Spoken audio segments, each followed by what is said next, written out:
Today's episode is one you do not want to miss. We've got Lisa on the show, also known on Instagram as My Autistic Girls. Lisa shares her journey of raising 2 non-verbal daughters.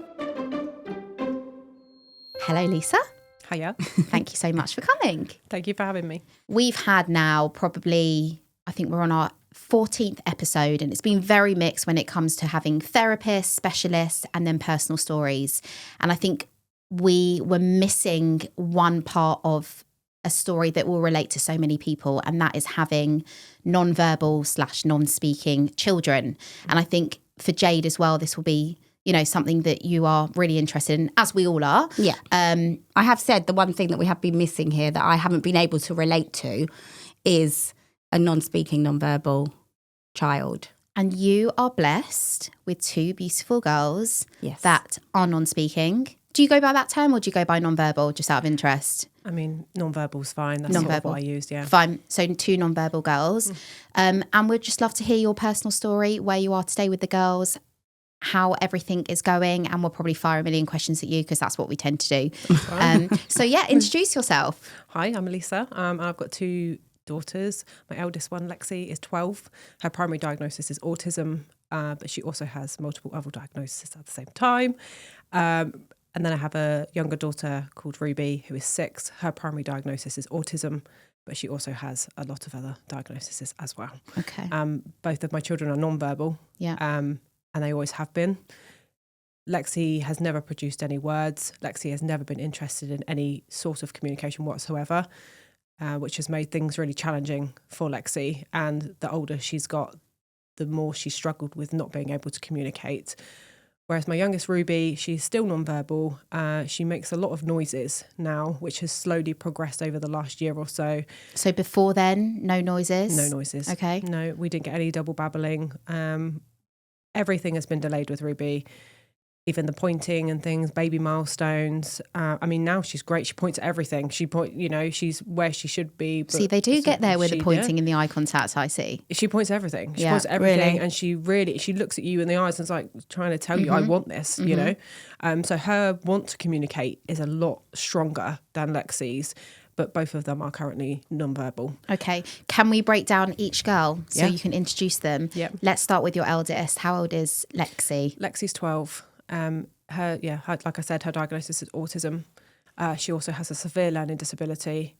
She's non-verbal. Yeah. She suffers with pica Yeah. as well. Can you explain to people that are listening what pica is? Pica is where somebody can't identify the difference between an edible object and a non-edible object. Okay. So she eats them. She does. Not just puts them in her mouth, she actually physically swallows them. Yeah. Does she have anything in particular that is quite unusual that she eats? Stones. Stones. Yeah. Stones. And swallows them? Yeah. Okay. Yeah. And sand. So I have to keep everything. She puts everything in her mouth. Yeah. So a beach is just a no-go. And tries to follow. Yeah. Yeah. And if we try and take her to a beach, she'll get so distressed because I'll try and stop her from eating the sand. And it's so crazy, really, sorry to interrupt, but sand for most people is so horrible. Even as I'm wiping it away from her mouth, I'm like, I don't know how you know when are you can putting get 1 that or in your 2 mouth. grains in your teeth and you're like, I can really feel that. Like, she loves that sensation, which is just really fascinating. I would have thought it's more of a sensory overload. Yeah, well, that's sort of what she craves. Lexi loves anything sensory, messy sensory play, everything in her mouth. And she's very sensory driven, I would say Lexi is. So like I said, she has a severe learning disability. She has low muscle tone also, so she struggles to walk long distances. She's very flat-footed. Was she a delayed walker? She walked at 16 months, so No, she's not delayed. not delayed, not typical. quick, but not delayed. Yeah. I mean, to be honest, Lexi met more of her baby milestones than Lexi did in terms of sitting up and sort of. If between my 2 girls, if I saw regression in either of them, it was Lexi. Whereas Ruby, I've never seen that regression, typical autism regression. Yeah. Whereas with Lexi, I did. At what sort of age? Do you remember? Around 3. I would Wow, say. So she bit had a late later. regression. Yeah, so she did start to make a couple of sounds. When I asked her to say yes, she would say S. And then it sort of just stopped. There was a couple of words that, so when we got to a stage where that all stopped, we tried to introduce picture exchange. And And she just wasn't motivated. She wasn't motivated. I remember going to multiple parenting classes and them saying, you need something motivational to get her to engage. Easier said than done, though, isn't it? She doesn't have anything. Same as But Bailey. yeah, Bailey's She exactly doesn't- the same at the moment, Yeah. isn't she? She doesn't Same like age. toys. No. Nothing. She was not engaged. The only thing that she loved to do was go outside and run. She just loved to go to the fields and run and just be outside. So I really struggled with anything or getting any support from any professionals because she didn't have a source of motivation. I don't know if to it do was the something. same. I don't know if it was the same for you, but Bailey gets motivated by songs or food, Yeah. but not to the point that she'll give up. Yeah, same as You know, I Lexi. can kind of motivate her, but then if she doesn't get what she wants out of it, she'll just forget the food. Yeah, just think I'll do it later. Yeah. I'll get it later. But Yeah. that's So, what I yeah. think when it comes to people and professionals and friends and family, and they're like, just try this. I mean, Jade, you're in that situation. You know your child, and you know the only thing that Lexi wants to do, come rain, snow, or sunshine, is be outside and run. Yeah, that's exactly what she wanted to do. And then when Lexi got to the age of 6, was when we started to see very challenging behaviour from Lexi Out of nowhere. out of nowhere. It was And sort before of- then, sorry to keep interrupting, just No. because I need to know the entire story. No, that's fine. Was she at a specialist setting She prior was to that? She was at a SEND school and she was doing great. She was making small progress, which was great. I was happy with any progress at that point. She loved going to school and she was doing really well. But then when we hit 6 years old, she started presenting with challenging behaviour. And when I say challenging behaviour, I mean self-harming. Mm-hmm. So it started off of her just hitting her head, just punching herself in the head. She was only little at that stage. So we wasn't causing any physical damage at this point. It was just trying to work out the triggers of what was causing her to go into these crisis points. And to be honest, there wasn't anything. There wasn't. I kept diaries. I tried to pick apart what it could have possibly been. I mean, and 9 times out of 10, there was not a trigger, not an obvious trigger that I could see what was going on. Was she only doing this at home, or was she displaying it at first, school? she did it at home, and school looked at me like I had 2 heads when I told them.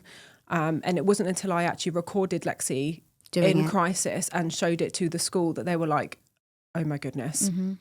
I was like, "This is what I'm dealing with at home. I don't know what to do." Do you think it was started at home because it was her safe place? Yeah. Yeah. So she could unmask. Yes, definitely. And then she started doing it with members of staff at school that she felt most comfortable with. So we slowly progressed. And at that point, we got a referral through to CAMS to try and get some support because we didn't know what was going on. I didn't know whether she had anxiety. I didn't know what was going on. And because she can't communicate with me, In any way at all. Yeah. She's like a baby. I Yeah. have to do process of elimination with her still now, and she's 12 years old. Yeah. So when we eventually got through to CAMS, at that time in my area, there was not a disability CAM service. So my child was literally beating herself to a pulp and they discharged me Wow. Fucking hell. Wow. from the service and left me with nothing. The only thing that they told me I could do was send her to a psychiatric ward if I could get her my admitted. gosh. At this time, she was only about 8 or 9. So they also said that you will have to try and get her into a site. They weren't going to refer her. Or pay for a private. Wow. So that was when I was like, I need to get her in a disability CAM service. I don't know how I'm going to do this, but I'm going to have to. Yeah. I'm going to have Where to do it. does someone start? Where do you know I where just to? dug apart the internet and found out where the closest one to my house was, what borough there was one, and there was one in the borough next to mine. And I spent the whole day ringing around doctor surgeries, begging them to take Lexi onto their doctor's list so she'd be open to an LD CAM service. Okay, so LD CAM means? Learning Disability CAM service. Okay. Yeah. So they're for the children that are neurodiverse and got learning disability, so cannot Quite severe. communicate. So, yeah. And they are a great service. So I spent the whole day trying to get a doctor's surgery. I was crying on the phone can imagine, to these receptionists saying, please just take her. I really, really need some help for her. That whole process took about 3 months and we eventually got seen by LD CAMS, which then we were referred on to a psychiatrist who put Lexi on some antipsychotic medication. So prior to this, she wasn't on any sort of medication at all? No. Okay. No. I wasn't getting any support from a paediatrician. I wasn't getting any support from anybody. Everybody looked Not at even her. your local GP? No. Do you know what's mad? No. Talking about paediatricians and doctors, because the children are not poorly. They just have a different brain or way of thinking or way of behaving. They don't class it as being someone that they just discharge you. Yeah. It makes no sense. They say, I can't help you. It's madness. The amount of times in the last 5 years with my kids that people have turned around to me and said, I can't help you. I'm like, who can? I need somebody to help me, you know? So do you think that hurting herself is connected to the autism, or do you think it is another? I think it's connected to her learning disability and her autism, And because she her frustration. targets her head. Yeah, she targets her head primarily. So in that period of time, the self-harm was getting worse and she was getting bigger. And there was periods of the day where she was screaming and punching herself the whole day. Wow. Where we could not stop her. So as it was getting, so then she got put on some antipsychotic medication. And then when we... Did that help? No. Not at all? No. Wow. No. God, Lisa. So then they kept increasing it. And then they put her on a different medication also to try and help balance out other things and whatever. And at the point I felt like I was like, why am I doing this? It's not making a difference. And we stayed that way for 2 years. So for 2 years, you were just watching Lexi just harm herself all day long? Yeah. And mopped her blood. And what would have happened if, God forbid, she hurt herself so bad that she knocked herself out? Yeah, I mean, at school. What happens then? Nothing, like... The amount of times I was in A&E because she blacked out or she lost however much blood. It was like I felt like I was living a nightmare. Like I genuinely did not know imagine what I could do, you know. And it's also, forget all of this for a second. For 6 years, you had a child with, you know, so many different conditions and disabilities. Yeah. And then it was almost like a click of your fingers. And it was something that became so extreme that I'm sure that all the other behaviours and the things that she was doing were so pushed back because this is so major. Yeah. And so unexpected. Mm-hmm. Yeah. And it's like, how do you deal with that? Yeah. I didn't know what I was doing. I didn't know how the local authority could help. I did not know what to do. I'm sure you didn't even recognise her. No. I think that's what is probably really upsetting. I didn't. And how did you, I know this is a really deep question. How did you feel towards Lexi knowing that she was doing this? Like, was there almost, and I might be completely wrong, was there either so much love that you're like, I need to just put her in my pocket and protect her? Or was there almost some sort of like resentment, not as resentment as you're resenting your child, but as to what on earth is happening and I can't do anything about this? Like, how did you feel towards her? Do you know what? It really enlightened me and made me feel a sense of resilience that I had never experienced in my life. And I knew that I was going to make this right. Mm-hmm. I knew. So it just made you so strong. I knew I was going to get this right. I could not let her down. No. Yeah, I could not let her down. And I knew that I could do it. I just needed to know how to do it. Yeah. Because that's for a lot of people as well. That's the problem. No one knows how to do anything, how to get the help, where to go. That's what really fucks me off about all of this. And it's scary because I feel like a lot of parents give up because they don't know what to do and they fought and nothing's happened, that they give up. At the first hurdle and they give up. But you never gave up. I got told over 100 times no. How do you keep that strength? Because I watched her every day. Yeah. She kept me going because I knew that I had to do something. If it was for myself, I would have given up ages ago.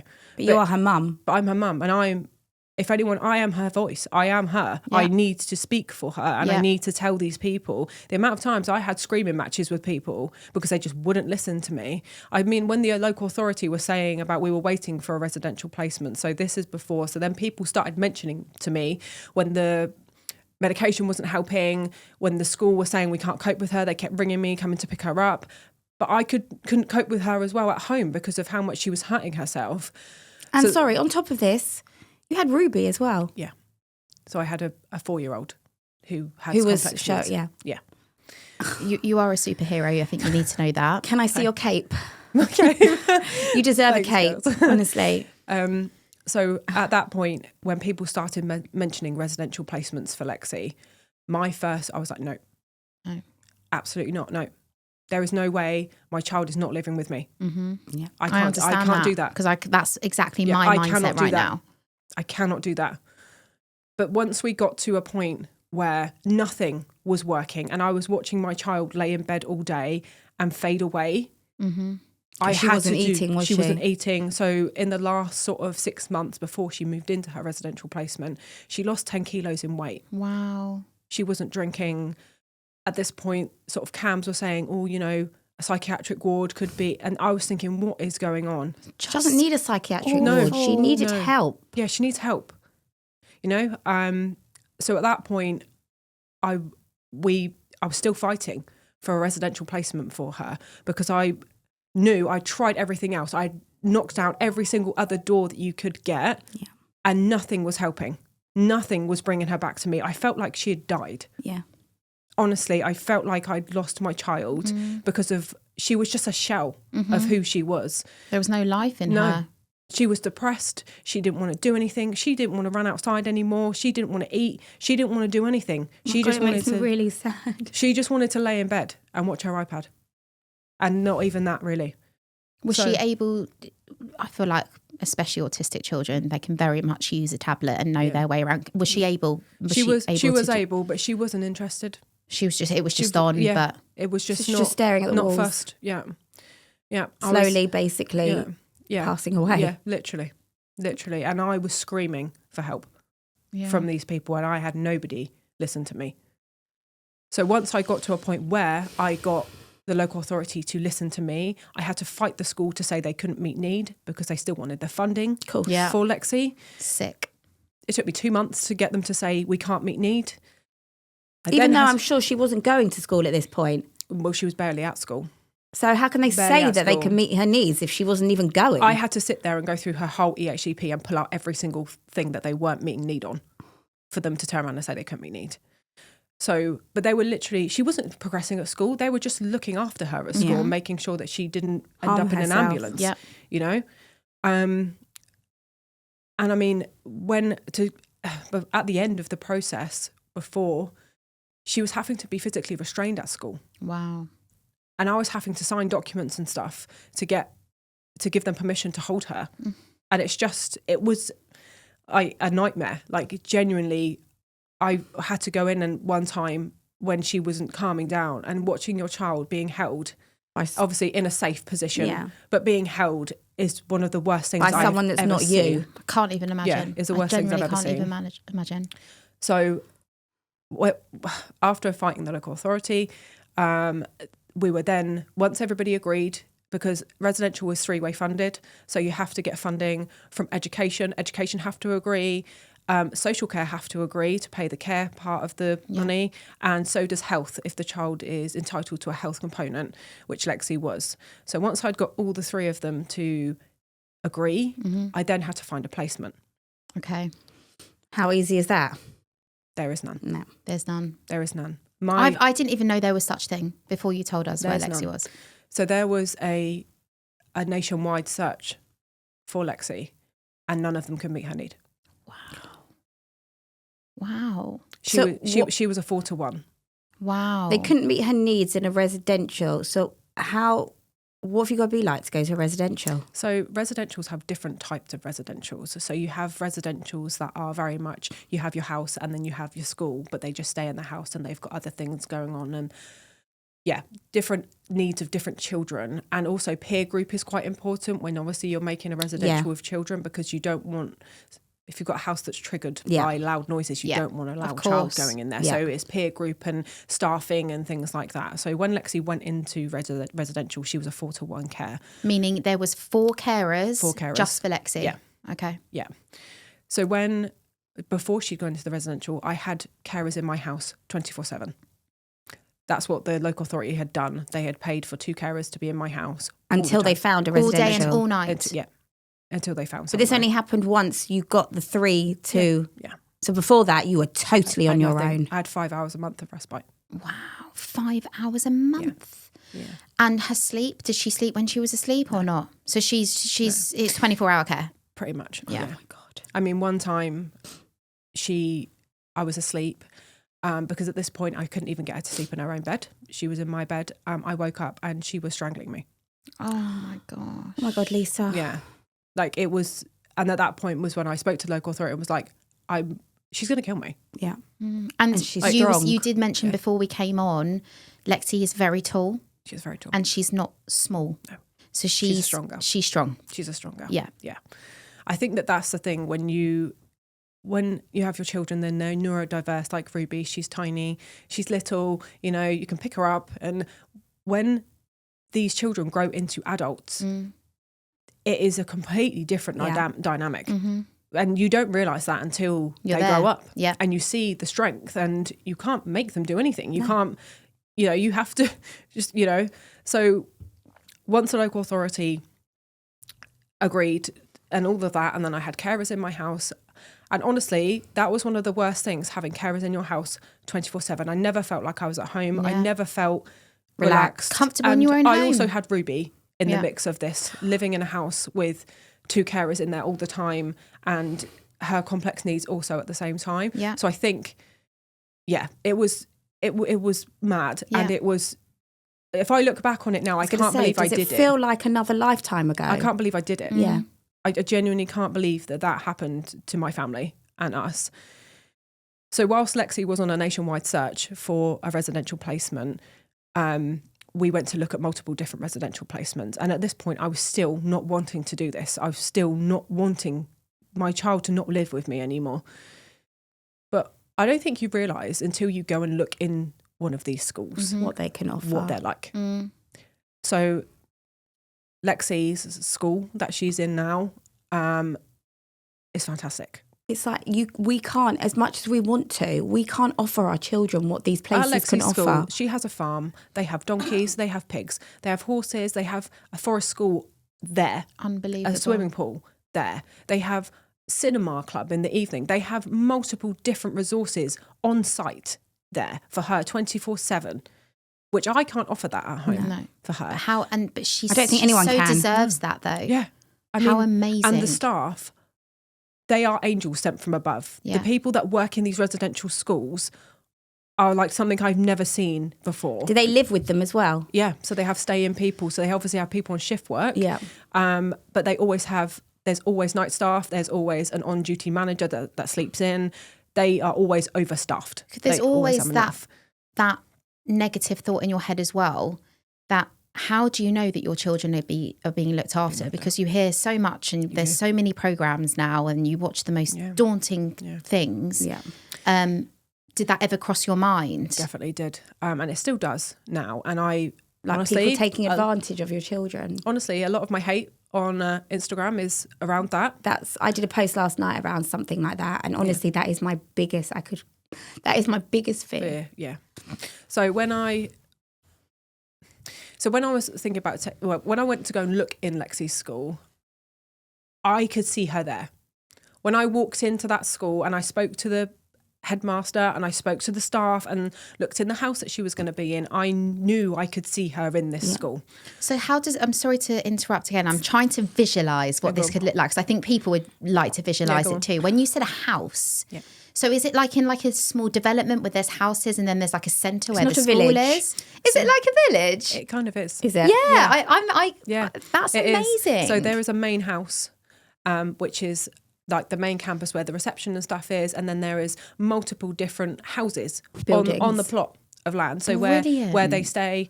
So it is a village. Yeah, like it's. So how many people are in stunning. in the houses? So in Lexi's house, there's 4 children. Okay, there's 4 children, and then all the other houses, they've only got 27 children there. Wow, brilliant. And 250 members of staff. Brilliant. Wow. Yeah. And does Lexi still hurt herself? No. Not marginally as much. We have, obviously, it's still of there. course. It's never going to go.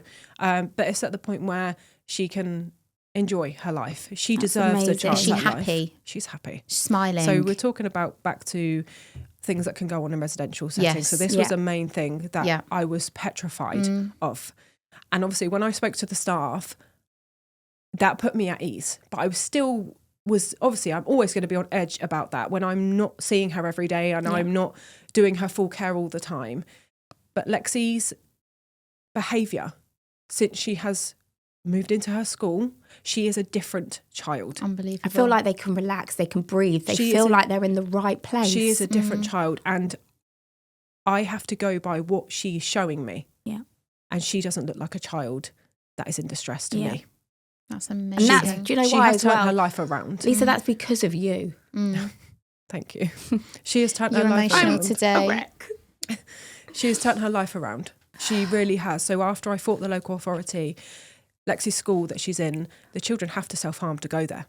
Okay. It's on the thing that you have to. You have to. It's on the checklist. It's on the checklist. You have to self-harm. Yeah. So once I got her into that school, we were going to have to wait until 2026.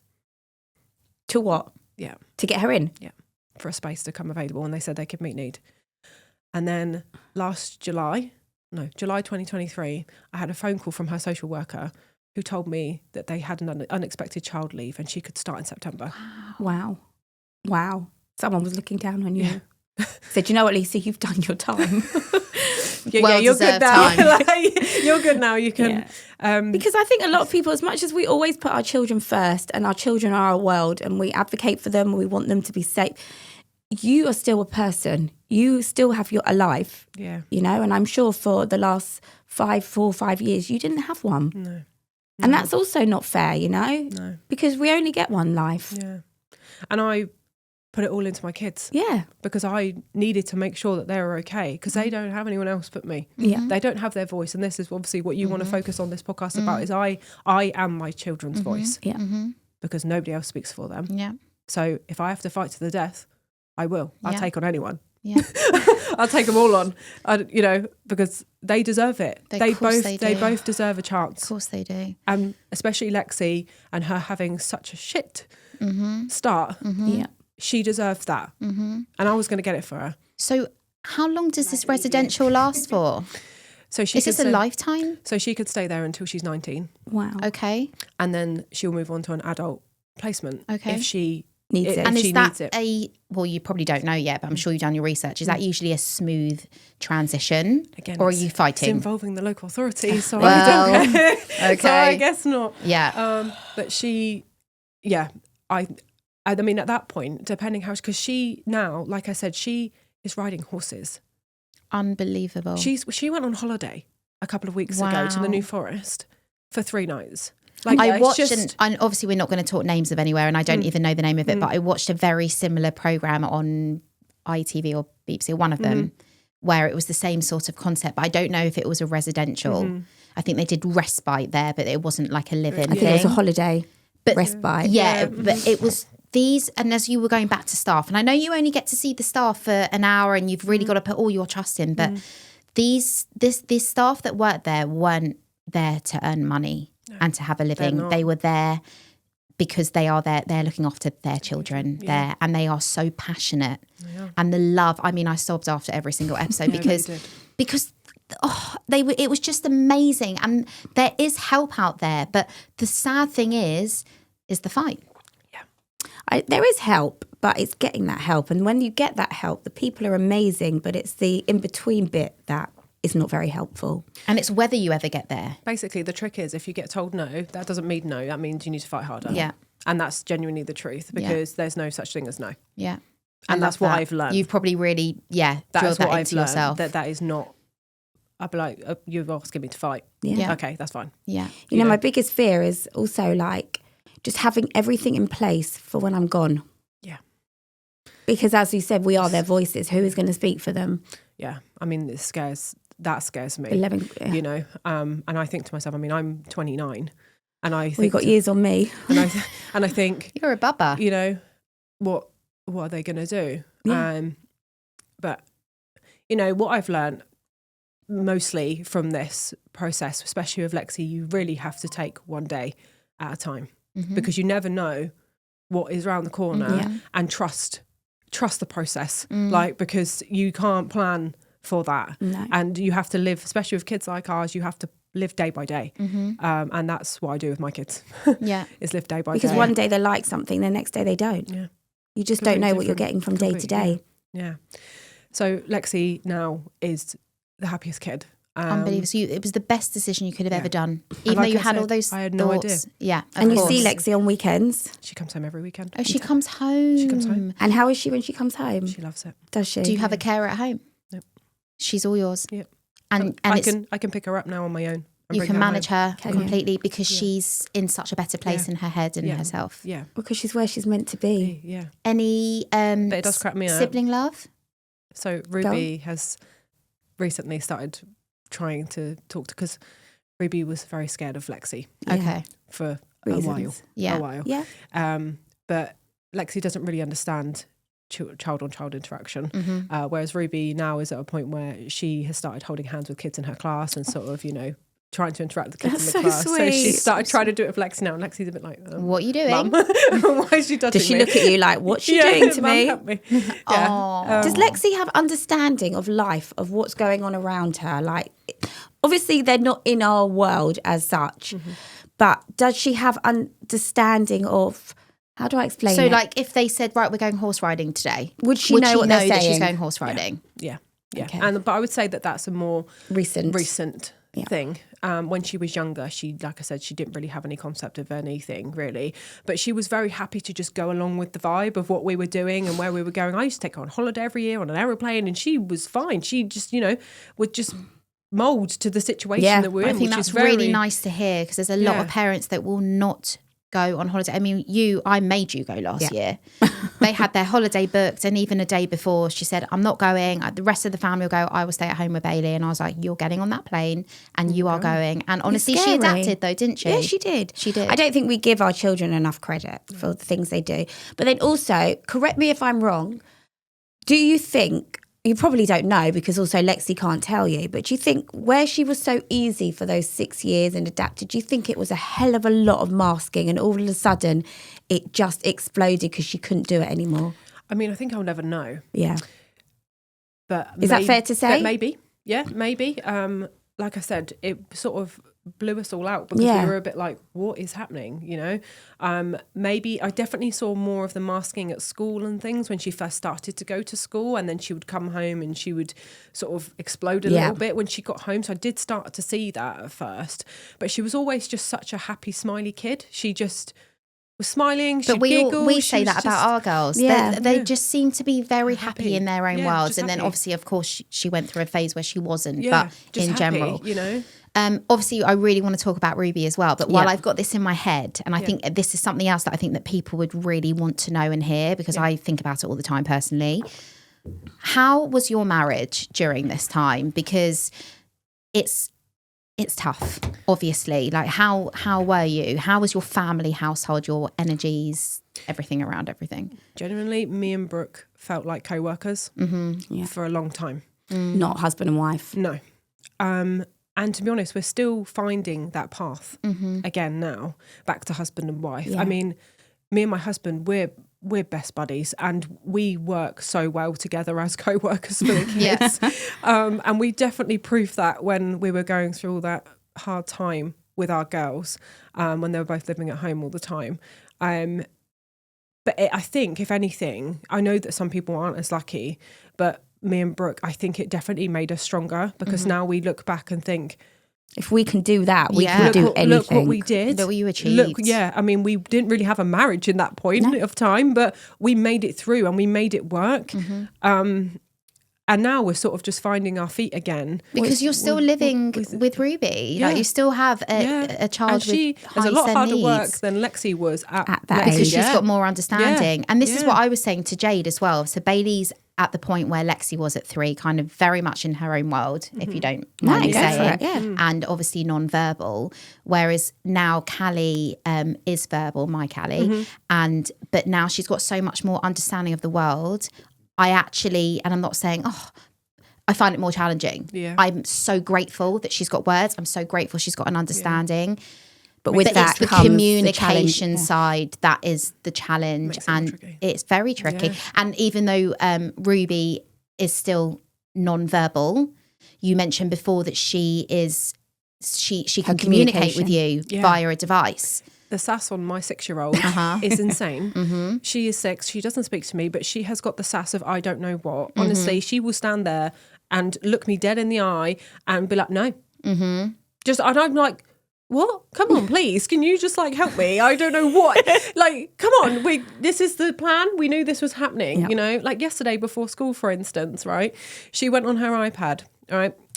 So at the moment, Ruby's having some serial casting done on her legs. Okay. So we've been going to the hospital every week to have new cast put on at the moment, right?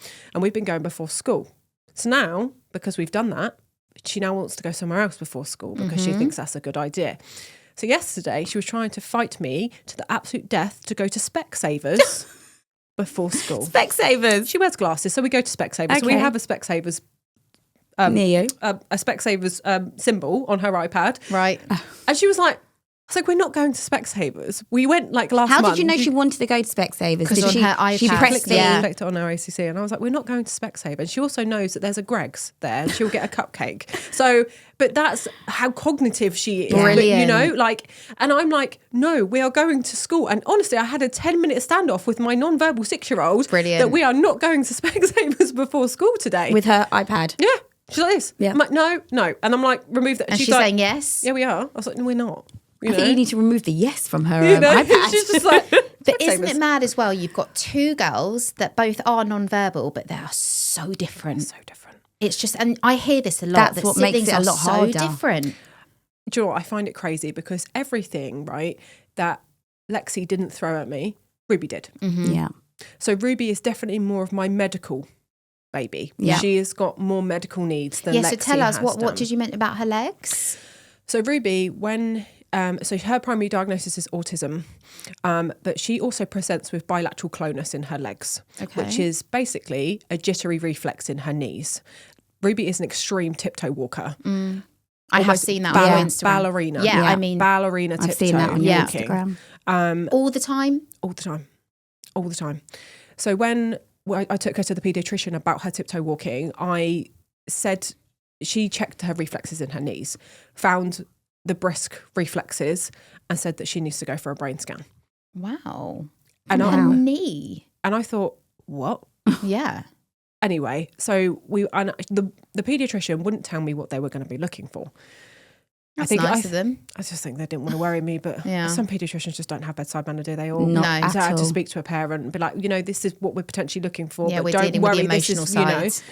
I now know that they were looking for cerebral palsy, Okay. is what they were looking for, because Ruby has every single symptom of cerebral palsy, Wow. but she doesn't have Doesn't have it. it. So Ruby is a mystery to Okay. doctors Yeah. because she has clonus in her knees. She has sight problems. Her glasses are very strong. Yeah. And she tiptoe walks the way she does, which are I mean, very she's literally on the edge of her toes.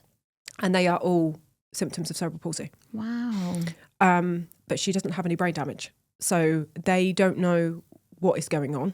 I mean, So at the moment, when they don't know what's going on, it's like, when the doctors don't know what's I going have that all on, the time. it's like, Yeah. well, if you don't know, Yeah. how am I meant to get The- any diagnosis here or any I help? always get as well, this is one of the most extreme cases I've ever seen. I've never seen Great, this do you know how before. many times Thanks, I've heard Doc. you say that to me Or I've about never both seen my this kids. before. So Ruby, for her feet, so she was her toes are bent from the extreme. She walks on her tiptoes. She has massive calluses under her balls of her feet from how extreme it is. So she was under a surgeon at the hospital because she was going to have a big surgery done on her legs because she's now at a point where she can't go flat She anymore. can't go flat. Where Wow. the muscles have become so tight in Yeah. her legs, she can't go flat. Is she in pain? She's in pain. Yeah. So I mean, I'm in pain when I do those leg raises on my, yeah, for like, you yeah, know, when the you do gym. like 10, you lift up and down. So I can't imagine what she's like. So she's been under a surgeon and we've seen the surgeon sort of once every 6 months and trying to work out what to do. They basically said that they didn't want to operate on her legs before she has her big growth spurt because they'll have to redo the surgery. So it's basically trying to manage it Until that then. point. And how do you do that? So Ruby won't even tolerate a plaster Okay. on her. She's very, very sensory Yeah. on her skin and just about tolerates socks, if I'm honest. Yeah. So she had an orthotics appointment and they turned around to me and said, we want to serial cast her. And I thought, What's the cereal cost? that's what I said. I was like, what is serial casting? Basically, where it's over 6 weeks and they cast their feet. Oh, no. To And stop, stretch so it- she and can't stretch do it. it. So she can't even put a plaster on, but they want to cast her feet. She has them on. Wow. Does that stop She her has them from on. 8? She's flat. Wow. No way. Yeah, she's flat. Yeah, so we've been having this done since the beginning of January. Fantastic. And So- she's okay with it? before the appointment, I went into the plaster room and got, the stockings they put on before they put cast on. I got some of those and started putting them on at night. Good idea. Getting her used to I'm like, just your long socks. Just your long socks. Yeah. And then got some of the bandage, like stretchy bandage that you put around it. Started wrapping that around her legs. We had a bit of, what's this? I'm like, no, it's fine. It's just your socks, carry on. And then at the beginning of January, we went to have it done. I went with a bag full of presents wrapped up and she had them put on. And you didn't even need the presents? Oh, we did need the presents, but she had them put on. But this is the difference between both of your girls. Yeah. If you had a bag of presents in front of Lexi... Not cared. But that was the way that people say to me, how do I potty train Callie? And I was like, oh, I bribed the hell out of her with toys. Yeah, same with Ruby. Yeah. Ruby's told it. Can I ask you a question? Sorry, going back.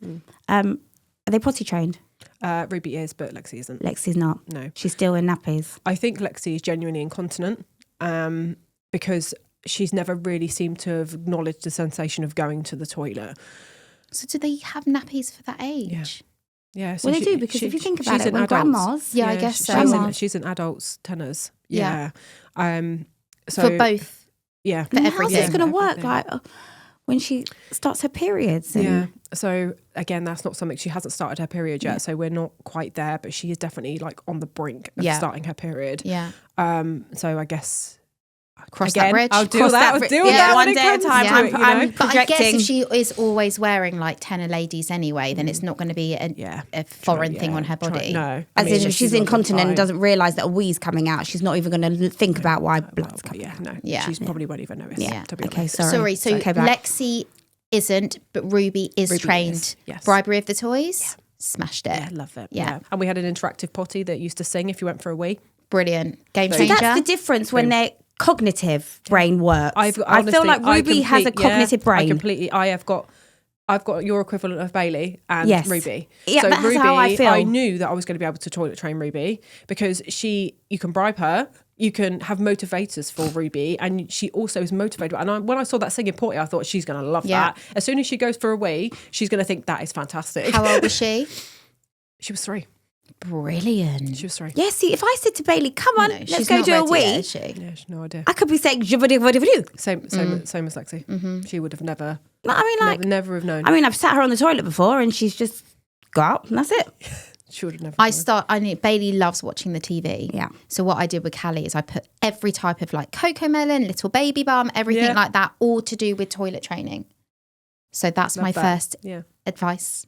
Maybe I'll just sit her on a potty while she's watching telly with no nappy on. Definitely. And see. I mean, she'll sit there. But there's not. But it's just she's not going to turn around and say, "Oh, mummy, look, I've done a wee." I wouldn't stress. No, I'm not. And she is only 3. And honestly, she's only 3, and she might genuinely get to a point where she has a bit more of an idea, and they sort of tell you when they're ready. Yeah. You know? I'm not stressing. And this is the thing as well, Jade. Like, obviously, we always have people on, and it doesn't mean that when we hear a story, it means Bailey's going to be the same. No, I know. Because whenever we talk about specialist schools and mainstream schools, anyone that's come on the show has said, since my kid went to specialist school, it's been the best thing ever. And Callie's in a mainstream school. And I walked with mum the other day and I was like, every single person that's coming on the podcast said, the second I took my kid out of mainstream school and I put them in a SEND school, oh my God. And I'm like, should I be doing that? So it doesn't, but right now she's happy. And right now it doesn't bother her that Bailey is in a nappy. Day at a time. She might need that in the future. But right now, if she is happy with that setting and you are happy with that setting, don't change it. Yeah. No. You know, I would just keep it. What do they say? Don't fix something that's not broken? Yeah. Something like that. Right. Yeah. Okay.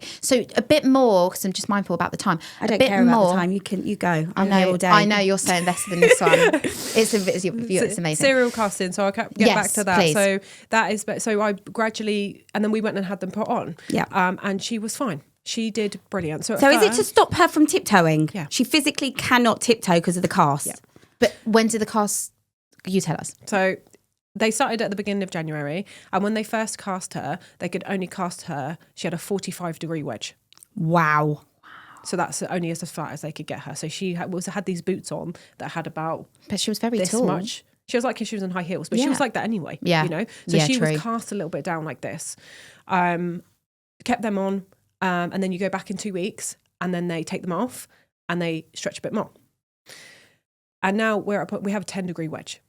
From a 45? From a 45 wow. wedge. So we have a 10-degree wedge. I'll take that all day. Yeah. And she has been brilliant. Have you seen her walk without the cast on now? Yeah. So I had to teach her to walk again. Yeah. Because she didn't know how to walk heel first. But who would? Yeah, she didn't know how to walk heel first. She's never done it. Never done it. No. So yeah, it's incredible. And that's another example of like, you never know how they're going to be, because I knew I needed to do this for her, because I didn't want her to have this surgery, because now she's not going to have this surgery. Brilliant. So, can you be my mum? I know. All I'm thinking in my head right now, I'm just saying, you are amazing. Or we've got mums. You're amazing. Thank you. Honestly, you need to praise yourself more. I knew I needed to get it done. And I thought I'll do everything I can to get there if I can. And so next week, 2 weeks on Tuesday, she's going into walking splints, if you've ever seen those before. So that's what she had her molds done on Monday this week, and she comes out of the cast and she can go swimming again, bless her, because obviously she hasn't been able to go swimming, and at school but she's done so well, and I'm so and proud she's at a of her. specialist school, isn't she? She's at a specialist school, so I'll go a bit more into Ruby. So she has bilateral clonus, so she presents with that. She also has a learning disability, and she also has OCD. But as early as 6? And PTSD. Wow, from Lexi. Yeah. That's so sad. So Ruby in 2023 pulled all of her hair out. No. She was bald. No. And this was just before Lexi went into her residential school. And I knew it was a whole family thing. I was doing this for both of my kids. Yeah, of course. Not just Lexi, because Ruby had home life was so terrible. Traumatic. It was so having people in all the time. Well, it's your safe space, and when that safe space is taken, what have you got? And we genuinely, Ruby, it was like a switch one day. Gradually, she would drop she's got a comforter, she'd drop it, pick it up, drop it, pick it up.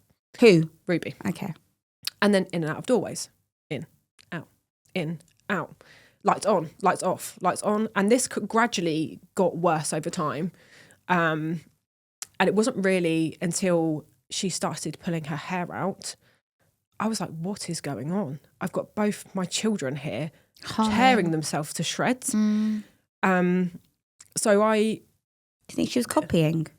No, because Lexi never pulled her hair. Lexi never pulled her hair out.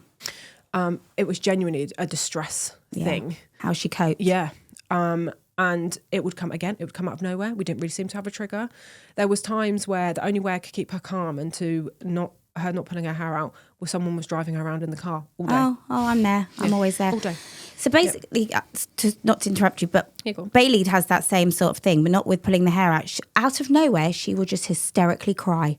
And I don't know why. Callie did the same. And I can't calm her down. And the only thing that we've learned that will calm her down is putting her in the car. Yeah. Both of my kids are the same. Honestly, in a year, I did 25,000 miles in my car. Ouch. And that's how I managed. Yeah. We did as well. We used to drive an hour and a half every single night. I still have to take Ruby on a drive. I still take Bailey on a drive. Yeah, she has to go on a drive before bed. And you know what? It's funny because on the weekend we went on an open hop off and hop on bus. Yeah. And I thought, it was £50 a head. And I said to the man, we gave the sob story and said, my daughter's got autism. You shouldn't have to pay that anyway. And, she's just really interested in going on a bus. I knew we'd last 5 minutes. She wouldn't get off. The movement, the fresh air. She was calm. And I was like, this movement for these children is so vital, so important, so regulating. That's amazing. They love it. And still to Ruby's routine, because Ruby is a very strict routine girl. Lexi was never really that. But if I do something once with Ruby... She will do it again. Yeah. Exactly the same again. So that's routine, but I think that's also the OCD. OCD. Yeah. It's really interesting you said about OCD, and I know we keep interrupting you, but I went so sorry. But it's weird. I'm not saying, but it's weird how every paediatrician is different with what they say. Because I said, I really believe that Callie's got OCD. And she said, absolutely, don't even talk to me about it. Out the question. Far too young, come back to me when she's 15. I was like, okay. My 6-year-old has a diagnosis of OCD. Wow. See, there you go. Because Lisa fights. I was like, okay, then if they say no, if you said come back when you're 16, you'd be like, no, I'm not going anywhere. Honestly, It's through LD Cams though. Yeah. So how old have you got to be to go on cams? Oh, any age, isn't Is it? Bailey at cams? No, Callie isn't either. How do we do cams? 5. What is 5. Oh, it's 5. Okay. So for a learning disability cam service, it's 5. Okay. So you didn't know that. So All right. Didn't know something. when I was trying to get the referral through for Ruby to be seen by somebody for her OCD behaviour. So when she pulled all her hair out, she then started school in that September. And once she started school, she absolutely loves school. Did she go to the same school as Lexi? She did go to the same school as Lexi, yeah. But she has progressed so much since going to that school. And her class teacher is phenomenal. Ruby needs a bit of a firm hand sometimes. She will take the mick and she will push boundaries, whereas Lexi never really was like that. So Ruby needs a bit of a firm direction in what she's doing to progress. And her teacher is brilliant at that. And she has progressed so much. She's now not anxious about moving around the school, because at first, when I first started taking her to school, she would not get out of her buggy. I used to push her in her McLaren, and she would sit in her McLaren. She would not get out for the whole day. Wow. So, and now she's at the point where she goes on bus trips and she goes on trips at school, and she is just progressed. I've heard so that when much. kids start a school, or they start the right setting of a school, that they do progress and things do change. That's why they would say early intervention. That's what I think. A provision is everything. Yeah.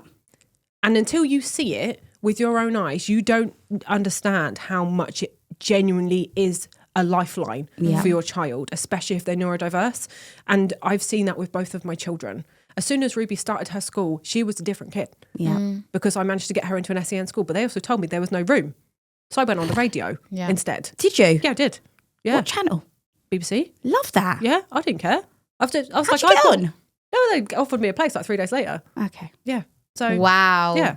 3 days later. Wow, brilliant. But I'm not, no, sorry. What, you want one of my children to go to this particular SEN school, and then you want my other one to go to another one, or go to a mainstream, or not have a school? You've put on her EHCP that she needs an SEN school, but you're saying that there's no room? Oh, I've Make just room. sent off my EHCP. Yeah, make room. So I had to fight to get her into the school I'm that going to she's call in. you. Yeah. Can you pretend your name's Jade? Yeah. Your daughter's Bailey Bow. But yeah, so yeah, I had to fight to get her into that school. But now she is the provision. Both of my kids, honestly, if you look at pictures of them before they had gone into the provisions that they needed, they look like different children. Yeah.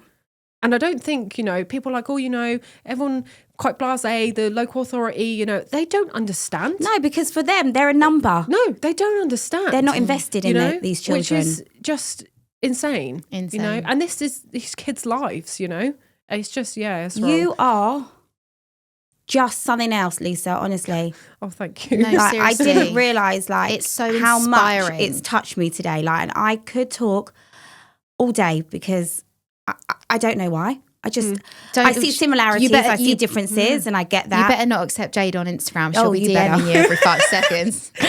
But honestly, we've had lovely guests on and we've all related to them, but this is just, I could have just sat there and not spoken and forgot I was on a podcast. Your My girls mouth was also wide just open. sound so honestly, they sound you. amazing. Thank you. I You go, cried. girl. We've cried, we've laughed, Yeah. we've been inspired. And you know what I love? Obviously, it's still ongoing, and I get that, but there's a success story at the end of it. And I know it's not the end of the journey, and it never will be. No. But it just shows that you fight, you get. Yeah. And you can help these children. Yeah. And that's what you've taught me today. Like I said, So if they say thank no, that means try again. Yeah. Thank Until you you so get your much. yes. But you're Until you definitely get coming yours. on again because I want Yeah, to I would hear love to even come- more love to come on because I'm again. sure there's loads in Thank there, you so but much we for have to having me. cut I it. completely forgot I was on a podcast. I know. To be honest, It's just very chatting away. relaxed. So Yeah. thank you, Lisa. Thank you, Oh, Lisa. thanks for having me, guys. you.